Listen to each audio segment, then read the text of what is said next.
There was a pastor who was invited to offer a service of healing at the local Baptist church in town, and when the time came for people to come forward for healing, hundreds rose to form a long line at the altar. The pastor began healing people of all sorts of maladies and diseases. Eventually, a young man came forward, and the pastor asked him, "Son, how can I pray for your healing?" The man said, "Please pray for my hearing." And so the pastor cupped his hands over the young man's ears and prayed an impassioned prayer for his healing to be restored. Afterwards, the pastor said, "Son, how's your hearing now?" The young man replied, "I'm not sure, Pastor. My hearing's not until next week."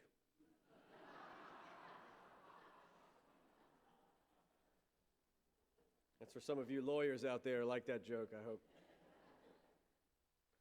There are many different kinds of healing. Our bodies need physical healing, but also emotional healing and spiritual healing, relational healing, familial and generational healing. Our society today needs moral, political, racial, sexual, and economic healing. Our world is in need of ethnic and international healing. Our earth is in need of the healing of the land and animals and water and the climate. All these kinds of healing are intertwined and interconnected with one another. The journey toward healing in one arena will necessarily lead down the path of healing in another.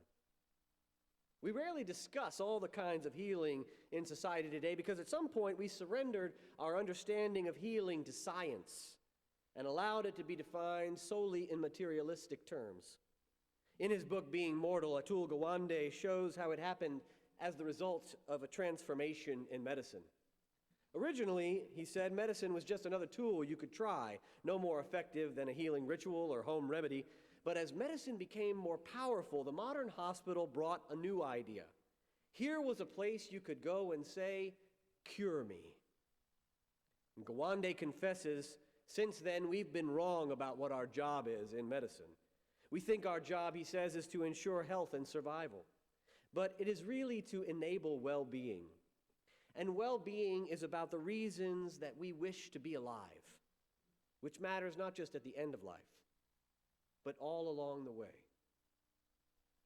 Christians, too, we also have surrendered our understanding of healing as well, allowing it to be defined as a cure, or even worse, as a miracle of faith. But the definition of healing is wholeness, not cure. Healing is a journey toward wholeness and oneness. It is the reintegration of the self, because our wounds are not the result of being deficient in some area, but being disconnected, divided, alienated, separated, fragmented, fractured from someone or something, from our emotions, from reality, from God, from society, from creation, from our neighbors, from ourselves.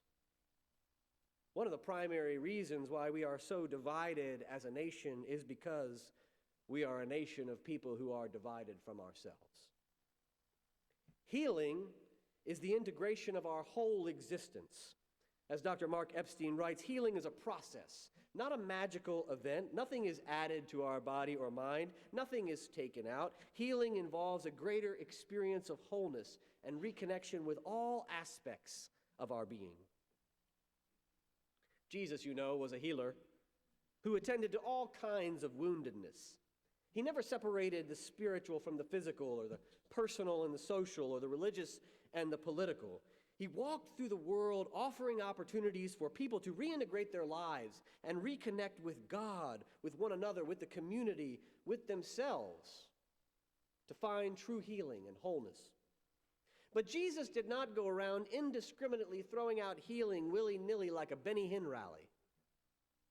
He invited people to participate in the process of their own healing, or the healing of their friends and family. Look at how Jesus responded to Jairus, or the hemorrhaging woman, or the father whose son had seizures, or blind Bartimaeus, or the paralyzed man lying at the pool of Bethsaida.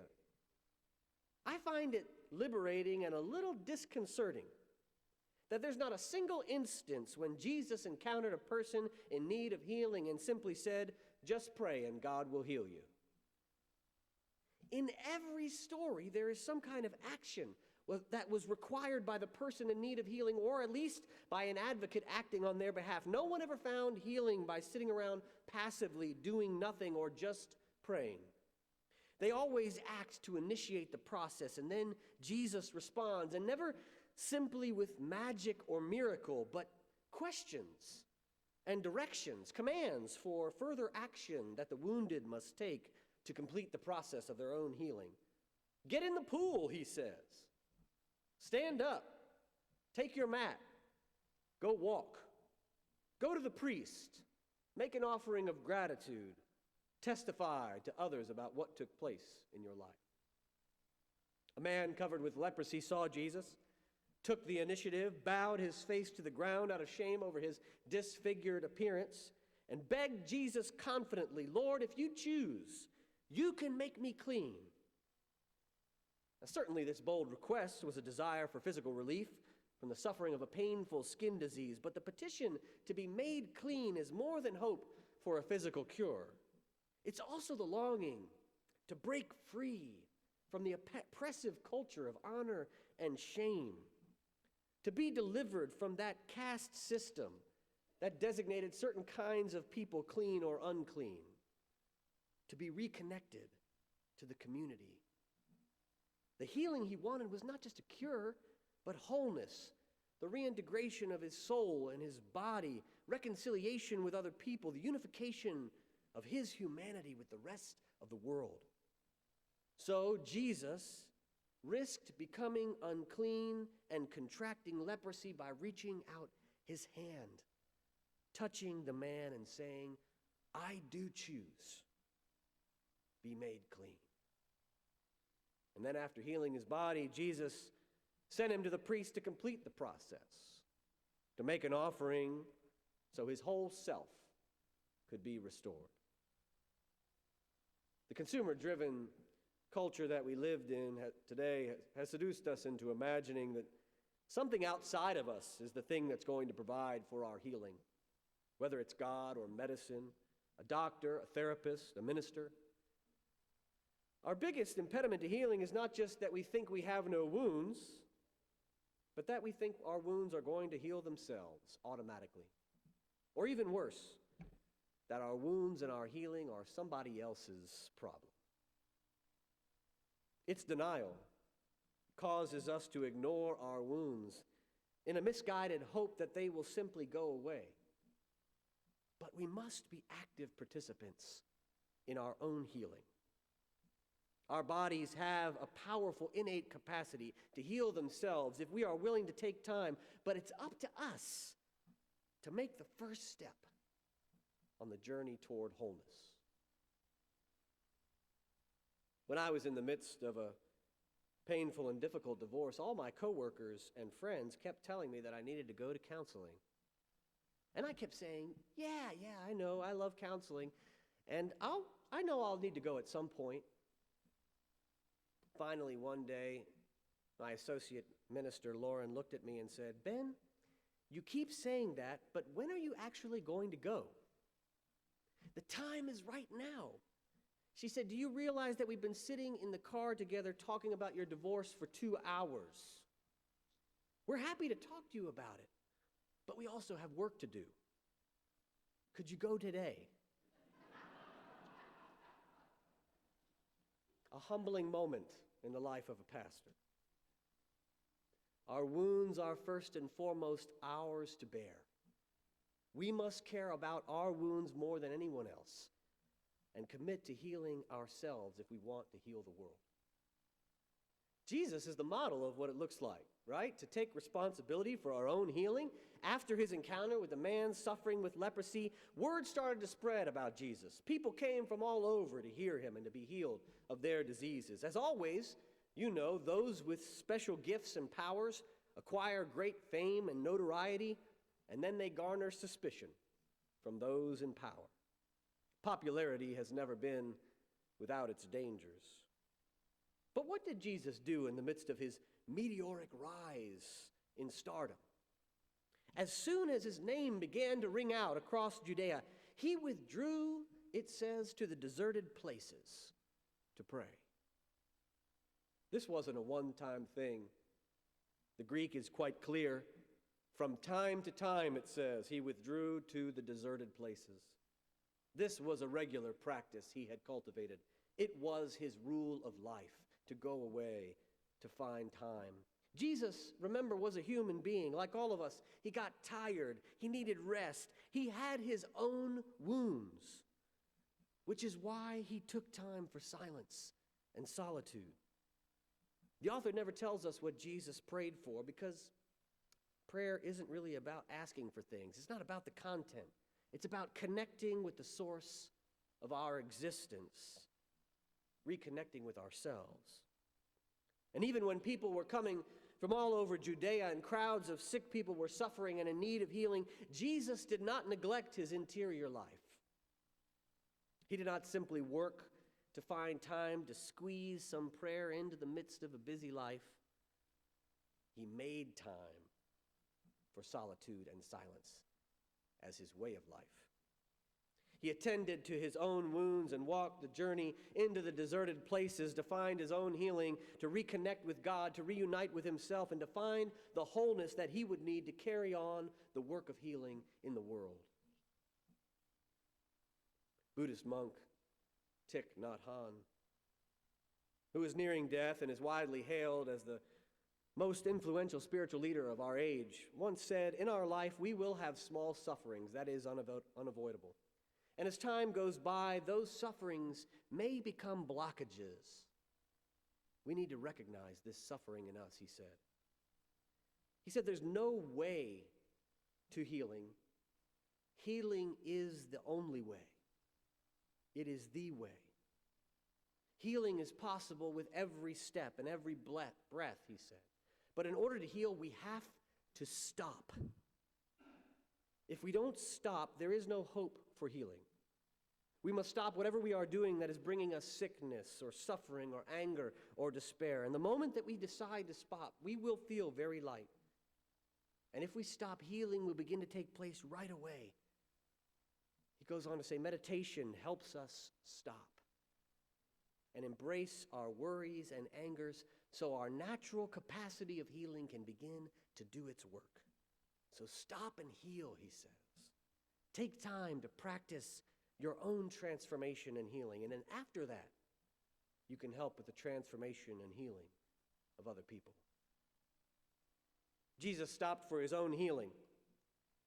And it was almost as if he anticipated the intensity of the conflict that was on the horizon.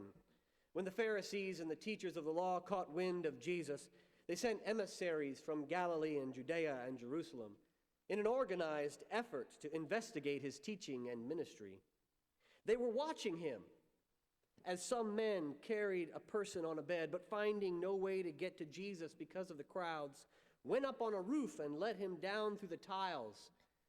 And then it says, when Jesus saw their faith, he said, "Your sins are forgiven." This time it wasn't the one who was wounded, but his friends who took the initiative.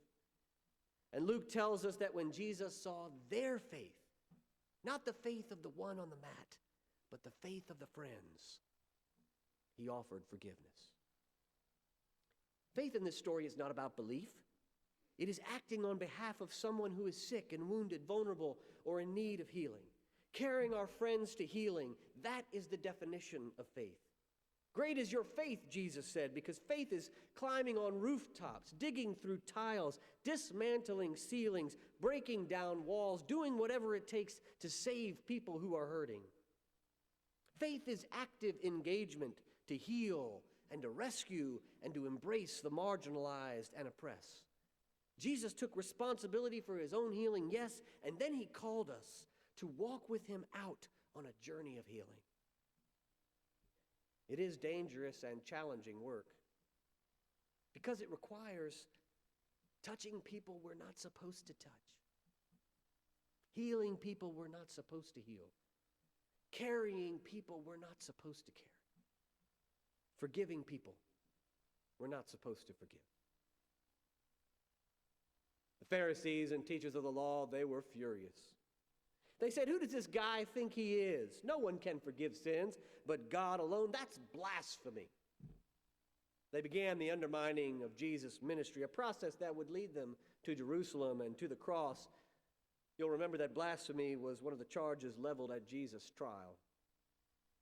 But Jesus said to them, "What is the difference between your sins are forgiven and stand up and walk?" Forgiveness is just one kind of healing. Why do you divide the spiritual from the physical? All healing is connected. Who are you to separate what God has joined together? And then Luke tells us, amazement seized all of them. And they glorified God, all of them. And all were filled with awe, saying, "We have seen strange things today." Yes, they had. The beauty of this story, though, is that the man who was suffering is not the only one who was healed. So were the friends who carried him. So too were the crowds. So too were the Pharisees and teachers of the law. They had different kinds of wounds, though. Hidden wounds, the ones you can't see so readily. Not so much physical as much as moral and spiritual wounds, which we know now are more deadly for the world. Yet for a moment at least, they too were healed. That's the thing about wounds. We all have them, whether we admit it or not, whether we are powerful or not. Some are just more aware of their wounds than others. And Jesus is medicine for all of our souls. But his medicine, like other kinds of medicine, can be bitter.